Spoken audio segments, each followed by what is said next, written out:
Wesh l'équipe, j'espère que vous allez bien. On se retrouve pour le récap de WrestleMania 39 nuit 1 et on va commencer instantanément.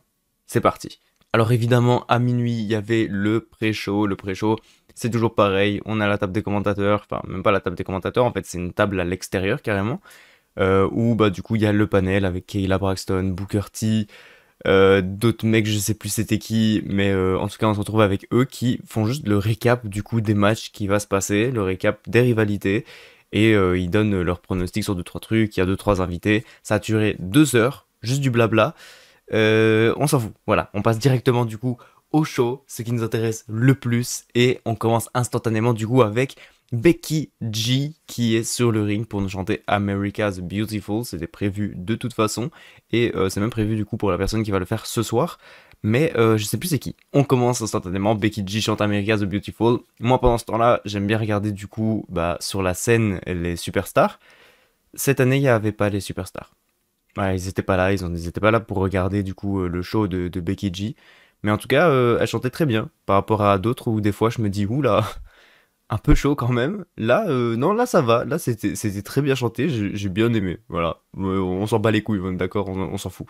Bref, ce qui nous intéresse le plus, évidemment, c'est le Miz, le host de WrestleMania, qui se retrouve sur le ring avec Snoop Dogg. Et il nous présente du coup les matchs pour chauffer le public, évidemment, en terminant avec Kevin Owens et Sami Zayn, la pop de fou qu'il y a lorsque il dit le nom de Sami Zayn, c'est une dinguerie.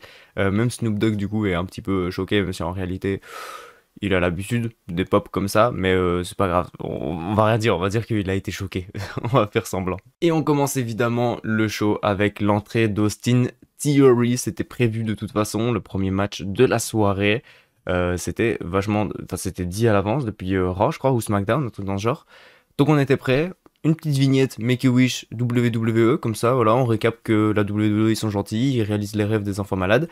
Et entrée de John Cena, du coup, avec les enfants malades, puisque John Cena est celui qui a réalisé le plus de rêves, enfin a accompli le plus de rêves pour l'association Make-A-Wish. C'est lui le boss, je pense. Donc voilà, on a récap un peu tout ça. John Cena qui arrive avec deux trois enfants, enfin deux trois, genre ils sont 6 peut-être max, sur la scène, du coup. Entrée de John Cena. J'ai vu la taille de la rampe, je me suis dit, ouah, la dinguerie, ça va être extrêmement long de descendre cette putain de rampe, c'est une dinguerie. Et puis, wesh, la taille de la calebasse, quoi. Ouah, je pensais pas, la dernière fois, quand il l'avait montré, c'était pas aussi violent que ça. Là, effectivement, c'était un petit peu violent quand même, la taille de la calebasse. Et donc, on est parti pour le match pour les titres des États-Unis, évidemment. John Cena contre Austin Theory. Je sais pas pourquoi, à un moment donné, Theory, il a voulu mordre l'oreille de Cena. J'ai pas compris. Le match était extrêmement lent. C'était une dinguerie, vraiment. Genre, j'étais fatigué du match. Vraiment, genre, c'était super lent, tu le sentais. C'était, aïe, c'était pas ouf. À un moment donné, évidemment, il y a un ref bump. STF de John Cena sur Austin Theory. Austin Theory tape. John Cena, il pense qu'il a gagné, il est content, il lève la main. Ah, j'ai gagné! Sauf qu'il n'y a pas sa musique qui retentit, évidemment, puisque l'arbitre, il est mort. L'arbitre, il est en train de faire dodo. Du coup, Theory en profite pour mettre un gros coup dans les parties intimes de John Cena. John Cena s'effondre, évidemment. Austin Theory remporte le match et reste champion des États-Unis. C'était assez compliqué, hein, on va pas se mentir, le match déjà était long. J'ai d'ailleurs le temps qu'a pris le match. Le match a duré 11 minutes, voilà. 11 minutes le match. Perso, j'ai mis 2 étoiles. J'ai mis une note de 2,5 parce que c'était non, non, ça allait pas du tout. Déjà de un, c'était lent de ouf. Ça se voyait que John Cena il était pas dedans. Alors des fois c'était cool, ça combinait bien, etc. Ça accélérait un petit peu et puis en fait après on se reposait de ouf. C'était mais une dinguerie, je vous jure, genre ce match-là, je vous le recommande pas. Voilà, si vous pouvez passer à côté de ce match parce que vraiment inutile. Et puis avec cette fin, j'ai l'impression de m'être fait pisser dessus pour un opener comme ça là, ça fait super mal. Franchement, je suis triste. Voilà. Pour commencer WrestleMania, on commence avec ça. C'était pas fou. Franchement, c'était inutile. Le match n'existait pas, c'était pareil. franchement. On a évidemment l'arrivée de Titus O'Neil à la table des commentateurs, je sais pas pourquoi d'ailleurs, je sais pas pourquoi il est arrivé, mais il est arrivé. Et du coup, on a eu l'entrée de Braun Strowman et Ricochet, suivi de l'entrée des Viking Raiders, accompagnés de Valhalla. Ensuite, entrée d'Alpha Academy, entrée des Street Profits, et on est parti pour le showcase match de WrestleMania. Ricochet et Chad Gable commencent le match, évidemment, tous les deux. Vous connaissez les bases, de toute façon, quand c'est un Fatal 4-Way Tag Team, il y a seulement 2 personnes qui sont légaux et donc ils doivent tag l'équipe adverse en fait. C'est ça qui est une dinguerie, je comprends pas. Ce match, à chaque fois je pète les plombs, je ne comprends rien du tout à ce genre de match. C'est une dinguerie. Mais bref, là on sait qu'on a des techniciens, on a des mecs trop forts du coup sur le ring et putain ça se ressent. Chad Gable a tapé une suplex à Strowman, il a réussi à soulever Braun Strowman, une dinguerie.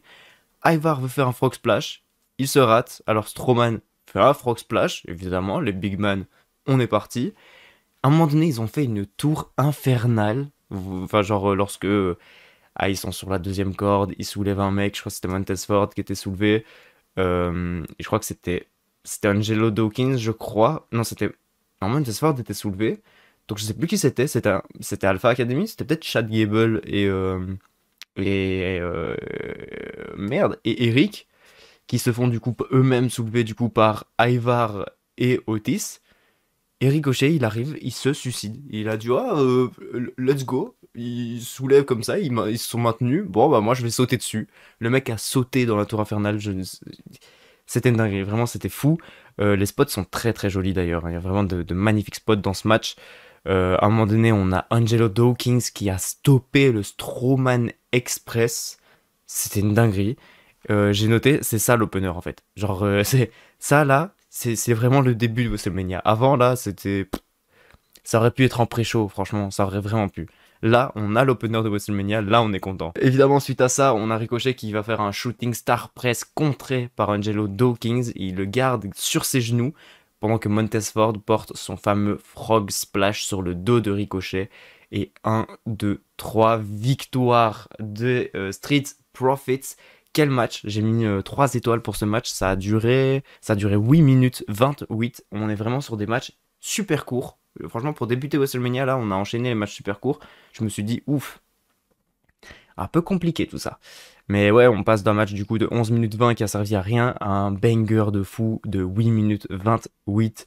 Moi j'ai mis une note de 6,50, j'ai mis 3 étoiles un quart, franchement ça méritait de fou, il n'y avait pas trop d'enjeu derrière ce match, mais putain qu'est-ce qu'il était bon, on a eu des spots de fou, on a eu les big man du coup qui faisaient n'importe quoi, c'était une dinguerie, vraiment c'était vraiment une dinguerie, j'ai trop aimé ce match. D'ailleurs il était un peu court, dommage, mais franchement j'ai trop aimé, t'aurais pu me donner ça pendant 1 heure, j'aurais adoré, vraiment, les mecs sont trop forts. On revoit toute la rivalité depuis le Royal Rumble, évidemment. Entrée de Logan Paul, qui s'envole. Je sais pas ce qu'il fait, ce fou, mais il s'envole. Voilà, ça m'a rappelé des mauvais souvenirs. Owen Hart, voilà. Ouais, j'ai eu peur, j'ai eu un peu peur, on va pas se mentir, j'ai eu un peu peur. En plus de ça, il est rejoint par une bouteille. Voilà, il y a une bouteille en plastique qui arrive, qui le rejoint. Voilà, c'est pas très bon pour la planète, mais il y a une bouteille, voilà, elle est là. Et ensuite, du coup, on a un chef d'orchestre qui vient chanter, enfin, qui vient faire chanter le public. Et le mec, il se met à droite et il est en train de faire des mouvements et tout. Le public, il comprend pas, du coup, qu'est-ce qu'il veut, en fait. Donc, le public, il comprend pas. Il est là, il attend. Et puis, à un moment donné, ils se sont dit, bon, ok, faut peut-être qu'on commence à chanter. Du coup, ils ont commencé à chanter. Mais c'était très gênant, vraiment. C'était très long et très gênant. Il a fait ça à droite, il a fait ça à gauche.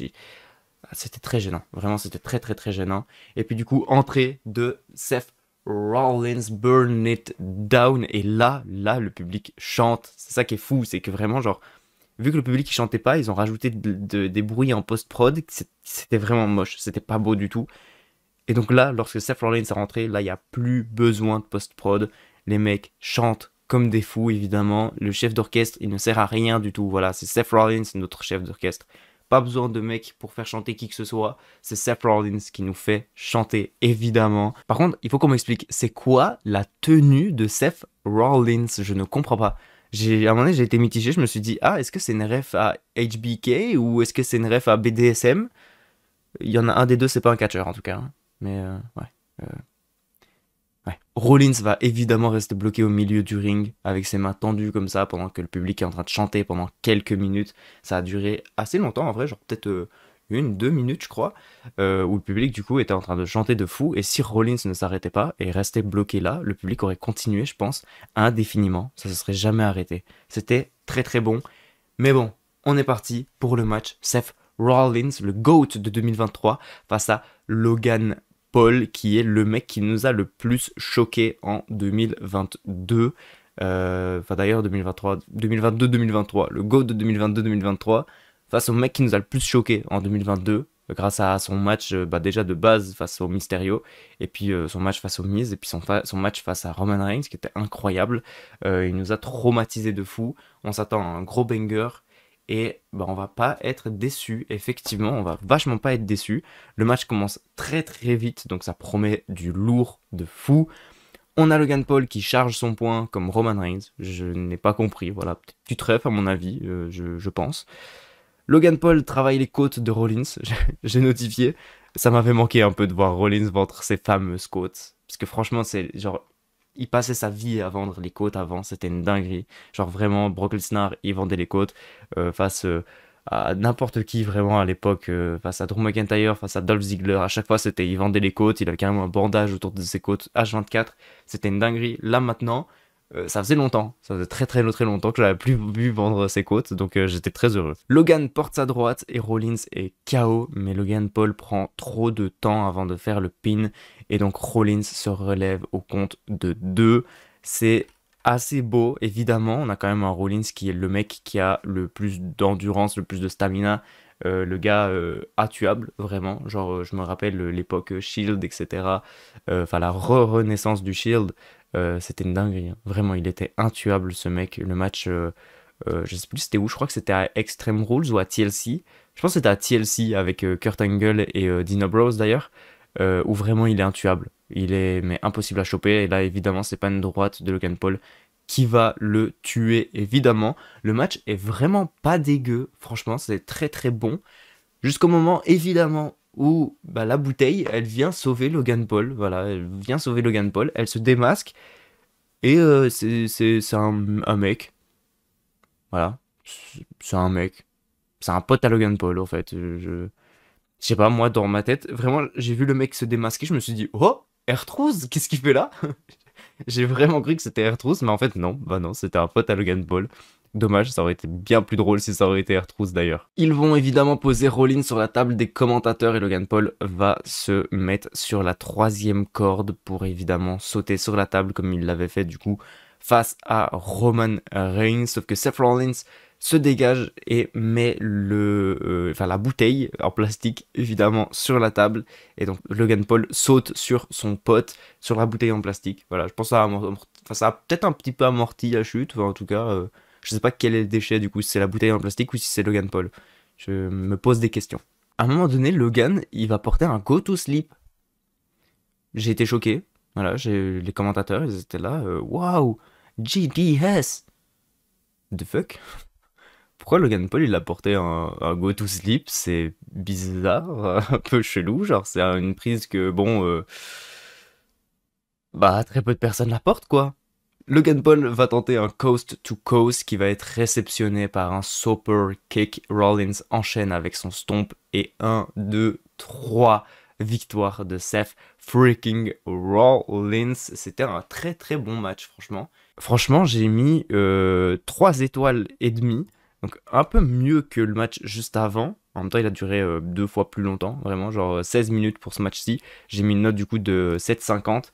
3 étoiles et demie, je pense que c'est très bon. Peut-être même, je pense que je pourrais peut-être même monter à 3 étoiles, 3 quarts, parce que le match était vraiment bon. Mais franchement, ouais, j'étais un peu choqué. Évidemment, c'est un peu passé anodin, parce que bon, le match n'était pas si long que ça, c'était pas spécialement fou non plus. Mais c'était un bon match. Voilà, c'était un relativement bon match. Ensuite, on passe du coup à la rivalité, et heureusement qu'ils n'ont pas commencé depuis le début, mais seulement après le Steel Cage match, on a revu la rivalité du coup entre Becky, Lita et Trish Stratus contre le Damage Control. Franchement, heureusement que c'est pas depuis le début parce que ça date depuis trop longtemps. Becky Lynch contre Bailey, c'est beaucoup trop long, c'est trop chiant. Heureusement qu'ils ont pas fait ça parce que on aurait tous rompu. Voilà, on aurait eu 20 minutes de vignette. Franchement, flemme de fou. Entrée de Damage Control, Bailey, Dakota Kai et Io Sky avec des très jolies tenues d'ailleurs. Voilà, ça m'a choqué, j'ai vu et tout, c'était flashy, j'ai trop kiffé. D'ailleurs, tout le monde était flashy. Je sais pas ce qui s'est passé, c'était WrestleMania flashy cette année. Rollins très flashy, Damage Control très flashy. On parlera plus tard de d'autres trucs bizarres, enfin d'autres trucs très flashy, mais on va en revenir, on va en revenir. Alors j'ai notifié quand même, ça commence à me saouler. Parce que là, on est au 5e match de la soirée. Et il fait toujours jour. Le soleil, il veut pas se coucher, ce bâtard. Ça me saoulait, vraiment. Je trouve pas ça beau, en fait. C'est pas joli. Après, c'est très cool, etc. Dans l'opener, etc. C'est très cool d'avoir un soleil. Mais après, tu dois te coucher, le soleil, en fait. Tu dois nous laisser tranquille. Mettre l'éclairage, le faux éclairage, du coup. L'éclairage sale, très stylé, au lieu d'avoir juste un rayon de soleil. Tu nous mets des bons éclairages et on a des matchs très chiants, enfin très beaux. Là, c'est chiant de fou. C'est pas beau, même la quali, elle est pas trop là parce que l'éclairage n'est pas trop là non plus. Donc franchement, c'était relou de ouf. J'ai pas trop kiffé. Je voulais qu'il s'éteigne. Voilà, éteignez ce putain de soleil. On a eu un petit trailer assez stylé en vrai. J'ai bien aimé en mode comics, etc. Comme si c'était une bande dessinée, c'était très stylé. Entrée de Lita en noir et blanc. Entrée de Trish Stratus en noir et blanc. C'est parce qu'elles sont vieilles, c'est pour ça qu'on les a mis en noir et blanc, elles connaissent pas la couleur, c'est pour ça. Vous êtes des bâtards. Et entrée de The Man, Becky Lynch en noir et... Ah bah non alors, non c'était pas parce qu'elles étaient vieilles. J'ai pas compris. Pourquoi noir et blanc? J'ai pas compris. Non, en vrai, ça a duré juste un tout petit peu parce qu'évidemment, lorsqu'elles ont commencé à dévaler la pente, qui d'ailleurs, elles ont pas dévalé comme Mandy Rose lors de WrestleMania il y a 2 ans, où bah, elle l'a dévalé sur les fesses. Là, c'est bon. Là, c'est bon. Elles ont dévalé la pente avec leurs pieds, évidemment, heureusement. Même si la pente, enfin, je sais pas, ça avait l'air un peu glissant en fait, vu qu'elle le reflétait comme ça. Ce qui d'ailleurs était très chiant par après avec les éclairages, parce que ça reflétait les éclairages, donc c'était pas spécialement dingue. Mais franchement, j'avais trop l'impression que ça allait glisser. Mais non, personne n'a glissé, voilà, petit spoiler. Personne n'a glissé, tout le monde est resté sur ses pieds, évidemment. Mais elles ont récupéré du coup la couleur. Par contre, Trish, elle a pas compris. Elle avait oublié qu'elle devait catcher. Elle est pas venue avec ses habits. La meuf, elle est en tenue normale, genre c'est pas une tenue de catch, ça.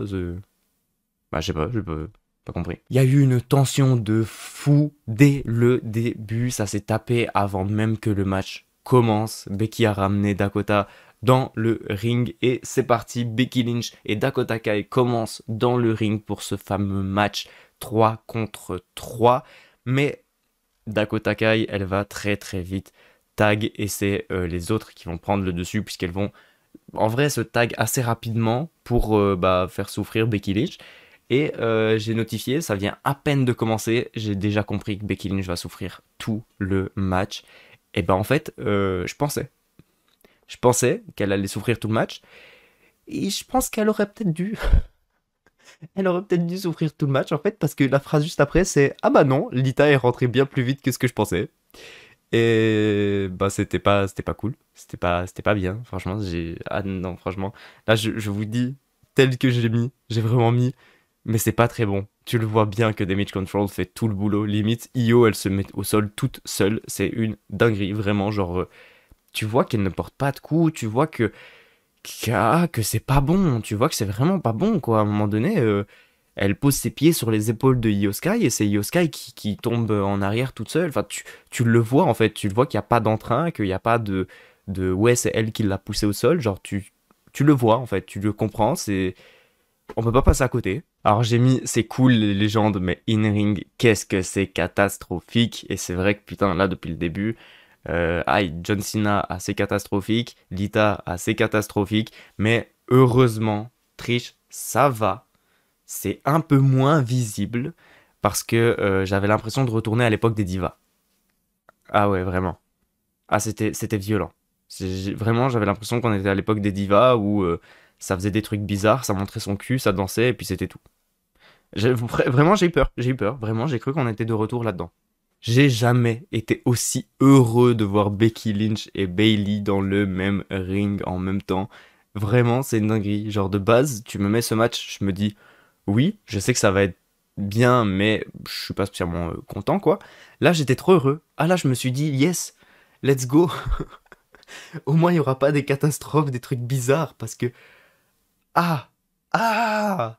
Et là, tu le ressens directement, quoi. Tu vois que tu rentres dans l'ère actuelle, tu rentres dans la vraie bagarre, les vraies meufs, les vraies superstars, et plus les divas de l'époque. Là, tu vois que ça se tape. Tu vois que les coups, ils sont réels. Tu vois que c'est pas Bailey qui tombe à terre, tu vois. Tu vois que c'est vraiment Becky qui la met au sol. Genre, c'est vraiment, genre, le niveau est stratosphérique. C'est une dinguerie. Franchement, Trish, ça va encore, même si à un moment donné, il y a un spot fou où c'est un peu compliqué lorsqu'elle elle va faire une roue. Je sais même pas ce qu'elle va faire. Elle va choper Dakota Kai sur le haut de la troisième corde avec ses pieds. Et tu vois que les pieds, ils sont même pas au niveau de Dakota. C'est Dakota qui place les pieds. Genre, c'est une dinguerie, je vous jure.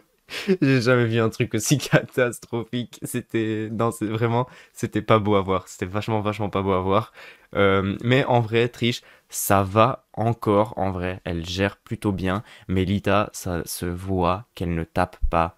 C'est une dinguerie. Mais même Trish, en vrai, à un moment donné, tu vois, genre, elle veut, enfin, elle chope sur le ring. Je sais même plus si c'est qui. Je crois que c'est Dakota ou c'est Io Sky, un truc dans ce genre où elle la plaque au sol et elle l'enchaîne de coups, sauf que tu vois qu'elle tape comme ça et tu vois qu'elle tape même pas au niveau. Enfin, il y a vraiment aucun moment où ça pourrait toucher le visage. Genre vraiment, c'est à 10 kilomètres à côté. C'est une dinguerie. Ça me rappelle le fameux mème d'un moment donné où c'est bagarre générale dans le ring et le mec il tape juste comme ça là sur le ring.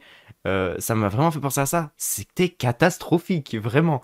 Mais ça va. En vrai, Trish, ça se gérait encore un peu, mais Lita, c'était catastrophique évidemment. Heureusement, Lita, elle réussit bien son fameux saut, je sais même plus d'ailleurs c'est quoi, c'est Swanton Bomb, mais c'est même pas une Swanton Bomb, je sais pas. C'est un Shooting Star Press? Je sais même pas ce qu'elle fait en gros, mais bref, c'est le saut de Lita, voilà, c'est comme ça. Elle se débarrasse de Dakota Kai et de Io Sky. Bailey veut porter un belly to belly à Becky Lynch du coup du haut de la deuxième corde. Cette scène est catastrophique aussi, je vous jure. Il y a Trish Stratus et Lita qui regardent la scène. Donc là, il y a leur pote qui va se choper un belly to belly, donc le finisher de Bailey. Bat les couilles. Vraiment, elles sont là, elles sont posées aux cordes et elles regardent.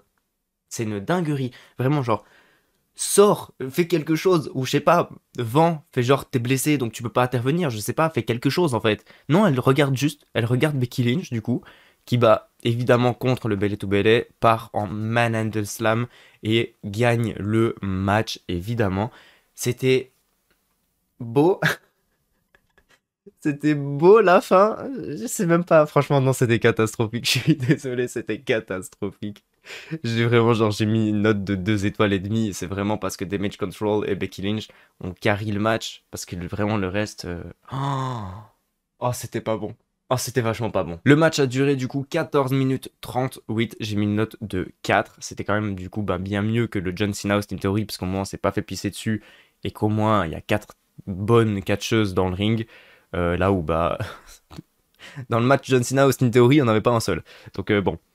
J'ai mis une note du coup de 2 étoiles et demie parce que vraiment, ça ne vaut pas la moyenne ce match. Il était catastrophique de fou. Et on passe évidemment au prochain match. On revoit toute la rivalité des Mysterio, la rivalité père-fils évidemment des Mysterio, et arrivée de Bad Bunny à la table des commentateurs mexicains évidemment et pas des commentateurs américains. On a une petite vignette de Dominique qui sort de prison et qui rentre du coup dans un combi de police, et arrivée du combi de police, c'était vraiment incroyable, vraiment, c'était beau. Je suis pas sûr qu'à la place de Rey Mysterio, j'aurais aimé que mon fils rentre comme ça sur le ring, mais franchement, c'était beau, c'était badass, c'était stylé de ouf.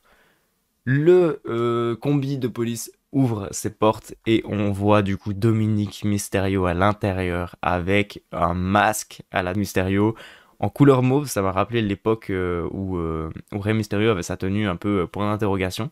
C'était d'ailleurs très stylé, mais je suis pas sûr que ce soit vraiment une ref à ça du coup. Mais bref, il sort menotté, on lui retire du coup les menottes, et arrivée de Rey Mysterio qui se fait conduire par Snoop Dogg dans un low rider. C'était très très très stylé. Il a fait d'ailleurs le petit move de Eddie Guerrero, etc. C'était très très cool, vraiment. Ça fait vraiment latino vibes et tout. C'était trop trop bien, j'ai grave aimé. Il va monter du coup sur les fameuses marches le long de la scène pour monter tout en haut de la scène et faire son entrée habituelle, évidemment, sa fameuse entrée à la Rey Mysterio avec le son, évidemment, avec la musique de Rey Mysterio, puisqu'au début il était avec, avec une autre musique. Je sais pas si c'est ou si c'est une ref à Eddie Guerrero, si c'est une ref du coup à Latino World Order, voilà, le LWO qu'il a recréé d'ailleurs lors de SmackDown, enfin lors du SmackDown dernier. Je sais pas du coup si c'est une ref à ça ou pas, j'en ai aucune idée, mais en tout cas, voilà, il est arrivé du coup sous cette musique-là, il est monté sur la scène, musique de Rey Mysterio évidemment, 619, incroyable, c'était très joli d'ailleurs.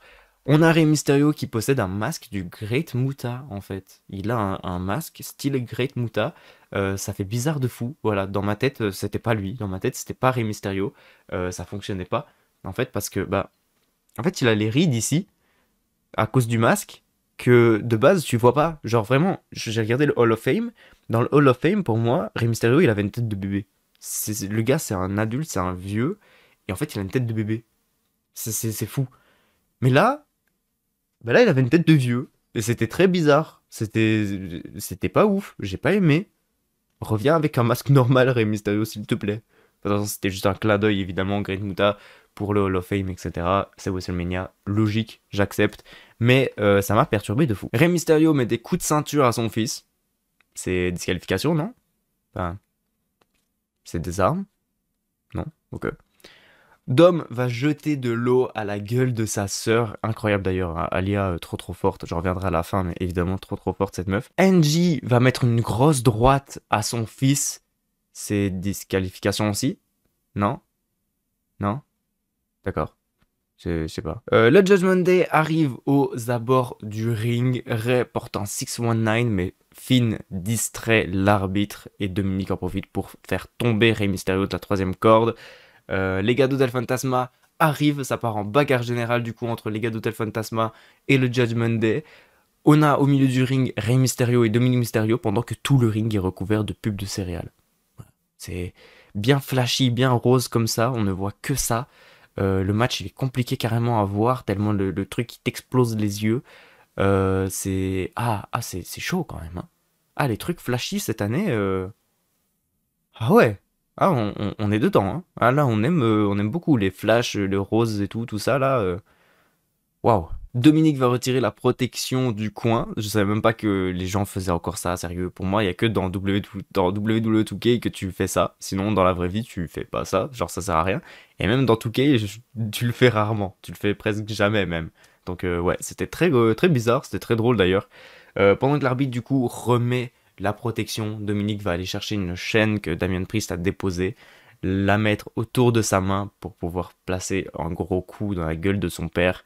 Sauf que Bad Bunny arrive, retire la chaîne, ce qui évidemment profite à Rey Mysterio qui va porter son 619, son fameux splash et victoire de Rey Mysterio qui va célébrer avec Legado del Fantasma et puis célébrer du coup avec sa fille et sa femme au milieu du ring. Il a pas eu Enfin, ça n'a pas été très long, je pense qu'il aurait pu mériter une célébration un peu plus longue quand même. Le mec, il rentre au Hall of Fame. Genre sérieux, quand même, non? Mais vraiment, Alia, trop forte, c'est une dinguerie, vraiment. La meuf, elle a des réactions faciales incroyables, c'est la future Paul Heyman, c'est une dinguerie.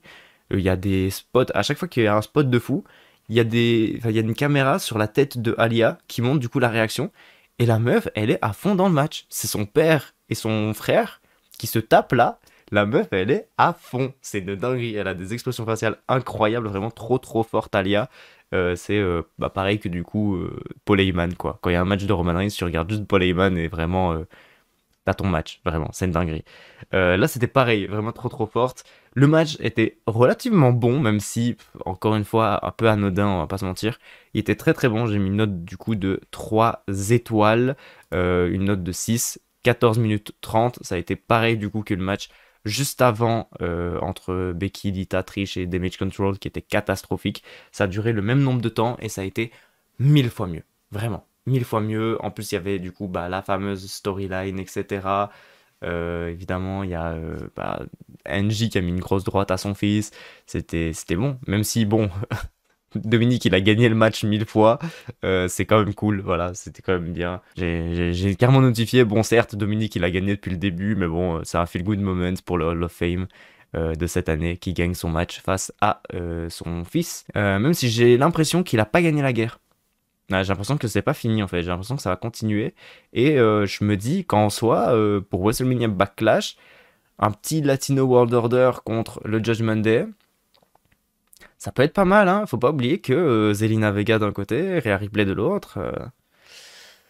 Ça peut avoir du sens, ça peut avoir du sens. On revoit la victoire de Rhea Ripley au Royal Rumble et la fameuse histoire qui dure depuis WrestleMania 36 entre Rhea Ripley et Charlotte Flair. Elle aussi, elle a un business qu'elle a pas terminé, elle a une histoire à finir, un peu comme Cody Rhodes, et on va le voir du coup maintenant. Est-ce qu'elle va réussir à terminer l'histoire ou est-ce que l'histoire continue? Eh bien, on le verra. On nous a menti, du coup. Gagner un Royal Rumble, ça te met pas dans le main event de WrestleMania. Même si c'est mieux pour nous, évidemment. Hein, on est bien plus content quand même que ça soit pas ça le main event. Mais franchement, on nous a menti. Voilà, publicité mensongère. Je suis pas d'accord. Entrée de la challengeuse Rhea Ripley. Et puis entrée de la championne de SmackDown, Charlotte Flair. Qui d'ailleurs, elle est arrivée en robe doudoune. Voilà, je n'ai pas compris. Tout le monde est flashy aujourd'hui, mais elle, robe noire, c'est une doudoune. Voilà, étonnamment. Je pense que ça va rester dans ma tête pendant très longtemps, l'entrée de Charlotte Flair en doudoune. Le match commence et il fait enfin noir. Dieu merci. Le jour, c'était pas beau. Et là, on a enfin le match. Ouais, en fait, on rentre vraiment dans le moment où on a des matchs beaux. Enfin, deux matchs beaux puisqu'il reste plus que deux matchs. Mais bon, c'est au moins déjà ça. Voilà, hein, il fait enfin noir. Enfin, je suis content. J'espère que ce soir, il va faire noir beaucoup plus rapidement parce que putain, c'était chiant de fou. Mais voilà, enfin, il fait noir. On a l'éclairage, évidemment. Là, on est à WrestleMania. Là, ça se sent, ça se voit. Et je suis heureux. Je suis enfin content. J'ai notifié quel plaisir de retrouver une bonne Charlotte Flair. Ça catch bien, j'aime beaucoup. Et putain, oui, quel match. C'est une dinguerie. Il y a des suplexes sur Charlotte. J'ai l'impression qu'elle va y laisser sa vie. C'est fou, vraiment. Genre, du haut de la troisième corde, suplex. Elle fait carrément un flip. C'est une dinguerie, vraiment. Charlotte Flair, elle a été monstrueuse. Elle a vendu comme jamais. C'était très très beau. Riptide, dégagement.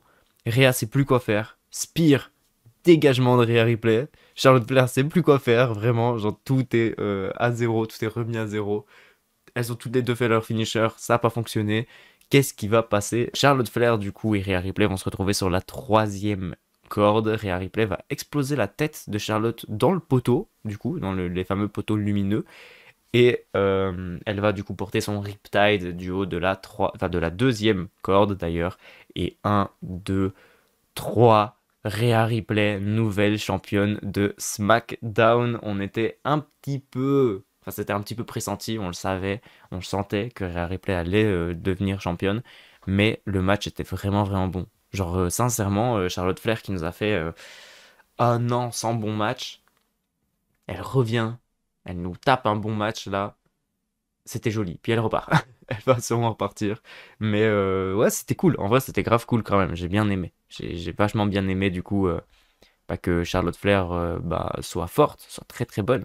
Parce que hein, d'habitude c'est un peu compliqué. Là oui, là oui. Là elle était très très bien. Voilà, j'ai bien aimé. J'ai mis une note de 4 étoiles pour ce match, évidemment. J'ai mis une note de 8. Elle était incroyable. Vraiment, le match est très très bon. 23 minutes 34 de match. Et franchement, quel banger. C'était très très très joli, très bon. Les meufs nous ont sorti un putain de match de fou. Voilà. Ça aurait pu être le main event, même si on va voir le main event. Mais le match n'était pas dégueu, vraiment. En tant qu'opener, pour bien chauffer la salle, ça aurait bien fonctionné, franchement. On retrouve Byron Saxton avec le toujours champion US. Il dit toujours la même chose. Voilà, ça fait 3 semaines qu'il dit la même chose. J'ai battu Cena, maintenant, il va croire en moi. Voilà. Qui y croit? Qui croit en Austin Theory et qui y croit au fait que John Cena va croire en Austin Theory? Personne. Absolument personne. On retrouve le Miz et Snoop Dogg, les host du coup de WrestleMania, Snoop Dogg qui est devenu un host, je sais pas pourquoi, il n'était pas host, on l'a jamais annoncé en tant que host, mais il est host, voilà, il est host de WrestleMania. Ils sont là du coup pour venir nous dire qu'il y a 80 497 personnes dans le SoFi Stadium. C'était pas ouf, si, c'est beaucoup 80 000 personnes. Je sais pas, je m'en rends pas compte. Quand j'ai vu la gueule du stade, j'ai vu les gens, je me suis dit putain, il y a vraiment énormément de personnes. Bah ouais, 80 000, c'est pas dingue si, non? Je pense que WrestleMania, ils ont déjà fait des 100 000, non? Après, j'imagine que demain ça va être différent, enfin ce soir ça va être différent. Mais ouais, je sais pas, 80 000, j'ai pas trouvé ça fou. Je me suis dit, ouais, bof, ça va quoi. C'est pas dingue. Bref, Snoop Dogg lui dit que ça serait encore mieux si le Miz avait un match ce soir. Miz lui dit que il a lancé un open challenge sur les réseaux, sur MySpace carrément, et que personne n'a répondu parce que tout le monde a peur de lui, parce qu'il est le Miz et qu'il est, oh, et ben non, entrée de Pat McAfee. Voilà, Pat McAfee, je sais pas qu'est-ce qu'il fout là. Le mec qui vient seulement pour les gros shows. WrestleMania, SummerSlam, WrestleMania. C'est tout. Voilà, il vient pas sinon. Bah les couilles. C'est une dinguerie, mais en tout cas, Pat McAfee fait son entrée. Il va checker Snoop Dogg d'ailleurs, je sais pas pourquoi. Et puis dire au Miz que personne n'a vu son Open Challenge, mais qu'il le défie ici et maintenant. Le Miz demande au public s'ils veulent voir ce match. Le public dit oui. Or que bah, bon, pas plus que ça en fait, hein, en vrai, pas de masse. Non, j'ai pas envie de le voir Pat McAfee contre le Miz à WrestleMania. Franchement, donnez-nous Kevin Owens, Sami Zayn contre les Usos. Rien à foutre de voir ce Miz et Pat McAfee qui catch une fois là, quoi. Franchement, rien à foutre. Hein. Mais bref, le Miz retire sa veste du coup et lui dit non, je suis désolé, je suis le host de WrestleMania, je peux pas officialiser les matchs. Pat va lui dire t'as des petites boules, voilà, c'est les petites boules du Miz. Ça fait référence évidemment à ce qui se passe depuis un an hein, avec Miz et des petites boules. C'est bon, à un moment donné, on a compris hein, qu'il a des petites boules. Snoop Dogg, du coup, lui, va dire, bah moi, j'officialise le match. Il a ramené un arbitre, et donc le match commence. Pat McAfee contre le Miz. C'est pas voulu. Oh, pourquoi? Pourquoi? Je me demande vraiment pourquoi. Pourquoi ça existe, sérieux? Pourquoi ça s'est fait? Bref. Ça s'est fait évidemment pour perdre du temps, pour la pop, etc. Puisque Miz, à un moment donné, va sortir du ring et va dire, bah non, en fait, non, j'ai pas envie de catcher, donc je me casse, il va se casser. En se cassant, bah, il va rencontrer un mec qui, déjà de base, j'avais l'impression qu'il allait attaquer Dominic Mysterio pendant le match. Mais là, du coup, il se fait pousser par le Miz. Voilà, le Miz, il va pousser un gars du public. Le gars du public, il va se chauffer. Il va venir comme ça sur le ring. Il va attaquer le Miz. C'est pas des. Hein? C'est. Disqualification, non? Non? Non? Oh, les arbitres aujourd'hui! Oh, oh là là, c'est une dinguerie! Ça a enchaîné les erreurs. Les arbitres, ils regardent, ils voient, ils disent non, il n'y a pas de disqualification. Il y a des règles déjà. C'est une dinguerie. Les arbitres, ils étaient juste là pour taper, c'était tout. Et franchement, un, 2, 3, c'est tout. Les mecs n'ont servi à rien du tout. Vraiment, les disqualifications, etc. Bah les couilles, ils ont rien vu. Ils vont évidemment ramener le Miz dans le ring. Pat McAfee va enchaîner du coup avec le pun kick. Je sais même pas s'il appelle ça un pun kick, mais voilà, c'est ce que Randy Orton faisait à l'époque, Legend Killer et tout ça, bref. Et du coup, Pat McAfee va battre le Miz, évidemment, avec le mec de je sais pas c'est qui. Ah, je sais pas c'est qui, je le connais pas ce mec. Personne nous a dit c'était qui. PTDR, t'es qui mec? Le match, évidemment, dure moins de 5 minutes. On est sur 3 minutes 35. Donc, évidemment, il n'y a pas de note, heureusement, parce que sinon, ça aurait pris 0. Ça aurait pris une étoile, même pas. Donc, voilà. Heureusement, c'était juste un segment. De toute façon, c'était pas spécialement un match. Enfin, c'était pas en tout cas voulu comme un match. C'était juste un segment. Voilà, il y a un mec, je sais pas c'était qui, mais voilà, il y a un mec. Il est arrivé, voilà, c'était peut-être un pote à Pat McAfee, je sais pas. Les mecs, ils se sont mis un coup de cul, je sais pas, j'ai pas compris, je sais pas c'était qui. J'ai pas compris. On nous annonce que WrestleMania 40, avec la fameuse cloche là, le fameux WrestleMania XL, je crois, c'est ça, il sera du coup à Philadelphia. Voilà. On est très content de savoir qu'il sera à Philadelphia l'année prochaine, en avril. Du coup. On nous récap du coup la carte de dimanche si vous voulez, il y a une vidéo prono etc si vous voulez voir la carte de dimanche. Et donc c'est l'heure du Main Event. Le fameux match qu'on attend depuis des jours et des jours. Le match qui fait peur un peu, qu'on sait que ça va être un banger, mais que, fou, fin de la Bloodline? Oui? Non? Pas oui? Je ne sais pas. Bref, on nous récap du coup tout ce qui s'est passé depuis et on a vraiment une vignette énorme avec Sami Zayn qui rentre dans la Bloodline, tout ce qui se passe du coup, Sami Zayn qui trahit Kevin Owens, Jey Uso qui du coup, enfin Sami Zayn qui trahit du coup Roman Reigns, Jey Uso qui est un peu contrarié, qui sait pas trop quoi faire parce que il venait enfin d'accepter Sami Zayn et Sami Zayn vient de le trahir donc qu'est-ce qu'il fait? Puis Jey Uso qui tourne le dos du coup à son frère pour aller vers Sami, lui faire un câlin pour en fait, non, lui mettre un super kick. Et donc toute la rivalité autour de tout ça, c'était très joli récap, j'ai très bien aimé. Et entrée de Lil Uzi Vert. Ah, il a mis une clim. Ah, je vous jure, il a mis une clim. Je m'attendais à avoir Jey Uso, je sais pas, les Sami Zayn, Kevin Owens, je m'attendais vraiment à voir ça. Lil Uzi Vert, voilà. Il est arrivé, il a chanté un peu. Euh, il a dit Eh, est-ce que vous êtes prêts? Et puis il s'est fait couper du coup par les Usos.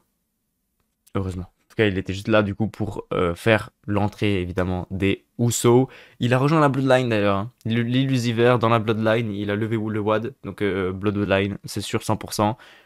Ensuite, entrée de Kevin Owens qui va être rejoint du coup par le mec le plus over actuellement, Sami Zayn. Et le match va commencer avec Sami Zayn d'un côté et Jimmy de l'autre. Mais Jimmy du coup va tag à Jay pour avoir la fameuse rencontre, celle qu'on attend depuis très longtemps, le Sami Zayn, Jay Uso. Comment ça va se passer? Comment ils vont bien s'éclater? Putain, surtout, c'est une dinguerie. Et là, oh, là j'espère que vous êtes prêts pour le meilleur match de la soirée. Pour le show Stealer de WrestleMania potentiellement. Ça va être compliqué de faire mieux que ce match. Effectivement, on va le récap en entier. Voilà, on est là. Sami Zayn va passer tellement de temps à souffrir dans le ring, c'est une dinguerie. Sami Zayn va tag Kevin Owens et il va se 1v2. Voilà, normal, il va éclater les Usos tout seul. Pas besoin de Sami Zayn, il s'en occupe tout seul le mec. Puis évidemment, retour à la réalité, les Usos vont reprendre le match en main, ils vont dominer, ça combine tellement bien, c'est incroyable. Les Usos vont rentrer en phase de domination face à Sami de manière un peu lente, comme le fait Roman Reigns d'ailleurs dans ses matchs, où il va porter un coup, le relever, le trash, etc., le pousser, etc. Enfin, très joli, j'aime trop moi ce genre de match, parce que tu sens du coup que la tension est à son paroxysme. J'ai jamais dit ça de ma vie. Ensuite, du coup, Owens va revenir et vouloir exploser Jimmy sur la table des commentateurs, mais c'est lui qui va passer à travers la table. Ça va être retourné sur lui, laissant Sami Zayn face à la Bloodline, face évidemment aux Usos. Ils vont porter un 1D et dégagement de Sami Zayn. Jay va se défouler sur Sami en lui disant pourquoi t'as pas abandonné. Sami est au bout de sa vie. Jay porte un Eleva Kick. Waouh! La dinguerie, il a porté le finisher de Sami sur Sami Zayn. Sami va revenir dans le match et réussir à tag Kevin Owens. Ils vont enchaîner avec un Eleva Kick sur Jimmy, un stunner sur Jay et un, deux et dégagement de Jay. Il se relève du stunner de Kevin Owens. La dinguerie. Ils vont tous les quatre se relever en même temps et partir en bagarre générale. Ils se débarrassent de Sami et partent pour un Uso splash sur Kevin Owens en simultané. 1, 2 et dégagement de Kevin Owens. Ils vont partir pour un 1D du haut de la troisième corde, mais Sami revient, se débarrasse de Jimmy et il ne reste plus que lui et Jay comme au début dans le ring. Un Eleva Kick, 2 Eleva Kick. KO porte un stunner sur Jimmy qui revient. 3 Eleva Kick et 1, 2, 3. Sami Zayn et Kevin Owens deviennent les nouveaux champions tag team undisputed de la WWE. Et c'est la fin de la nuit 1 avec Sami Zayn et Kevin Owens qui soulèvent leurs fameuses 2 ceintures, évidemment. Waouh! Quel putain de show! Là, le match, il a été assez long, 24 minutes 17. Franchement, c'est pas foutu de notre gueule. Dinguerie de fou. J'ai mis une note de 9,5 et j'ai mis 4 étoiles, 3 quarts, on est vraiment pas loin de la perfection. J'ai du mal à mettre des 5 étoiles, mais franchement, si ce match il prend un 5 étoiles, franchement, je suis complètement d'accord. Vraiment. Il est très très bon. C'est vraiment un match, allez le voir.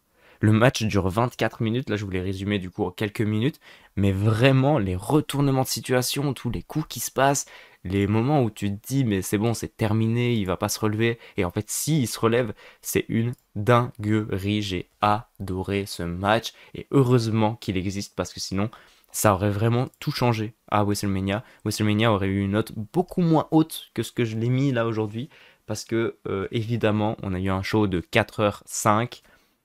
La durée de catch, du coup, est de 1h56 et 38 secondes. Donc, pas tellement de catch, d'ailleurs, sur 4 heures quand même. Mais j'ai quand même mis une note de 7,5. C'est vraiment dommage qu'il y a des matchs mauvais, tel le match Austin Theory Cena qui est vraiment, vraiment pas bon. Le match Damage Control contre Trish, Lita et Becky qui aura. S'il vous plaît, non. Mais sinon, le reste est assez bon. On a des assez bons matchs, légèrement au-dessus de la moyenne. Et puis ensuite, du coup, on termine avec les deux gros matchs. Charlotte Flair et Harry Ripley qui est très très très très bon. J'ai mis une note de 8. Et le fameux match du coup des Usos contre Kevin et Sami, 9,50. C'est une dinguerie. Les matchs sont trop trop bons. J'ai regardé la conférence de presse d'après WrestleMania. Il n'y a pas eu grand chose en soi. On a juste eu une Rhea Ripley qui était très heureuse, très content. Qui bah, du coup a été trop gentil avec tout le monde. Voilà, je me demande si ça prépare pas un face turn du côté de Rhea Ripley parce que vraiment la meuf trop gentille, sourire aux lèvres tout le temps, remercie et tout, genre bravo pour ta victoire, merci. Genre c'était trop trop mignon, vraiment elle a été trop gentille. Donc je me demande vraiment si il y a pas moyen de la faire face turn dans les jours qui suivent, enfin les semaines qui suivent peut-être, avec ou sans Dominique, je sais pas trop ça. Bref, on a eu aussi évidemment Kevin Owens et Sami Zayn qui n'étaient pas si joyeux que ça comparé à Rhea Ripley. KO du coup a fait a émis une petite pensée du coup à Jay Briscoe avant de partir. On a eu Rey Mysterio avec le masque du coup du Great Muta, enfin avec son masque en mode Great Muta. Ça me perturbe de fou vraiment, genre je n'arrive pas à accepter que c'est Rey Mysterio avec ce masque, vraiment. Et puis du coup ensuite on a eu Triple H avec son énorme blabla qui a duré 30 minutes, je vous avoue, j'ai pas écouté, voilà, c'était trop long. Bref, c'est la fin du coup de ce WrestleMania nuit 1, j'espère que ça vous aura plu. Évidemment mettez un like, on se retrouve du coup demain pour la nuit 2. J'espère en tout cas qu'on va passer une très très bonne nuit, qu'on va être choqués, qu'on va avoir des grosses annonces, des gros trucs qui vont se passer, des gros matchs qui en tout cas, sur la carte là, ça annonce beaucoup. Il est vraiment genre, je l'avais dit dans ma vidéo prono, je vais me régaler dans la nuit 2 parce que vraiment il n'y a que des matchs de dingue. Donc vraiment, la seule chose qui pourrait arriver, c'est du coup le fameux match de Bobby Lashley qui a ouvert un Open Challenge du coup depuis, après SmackDown. Il a ouvert un Open Challenge du coup, donc j'imagine qu'il va y avoir un match Bobby Lashley contre je sais pas qui. Mais voilà, à part ce match-là, le reste, je pense vraiment que ça va être que des bangers, que des matchs de fou. Bref, bonne soirée à vous, bon WrestleMania, et on se retrouve demain du coup pour le récap de la nuit 2. Sur ce, des bisous.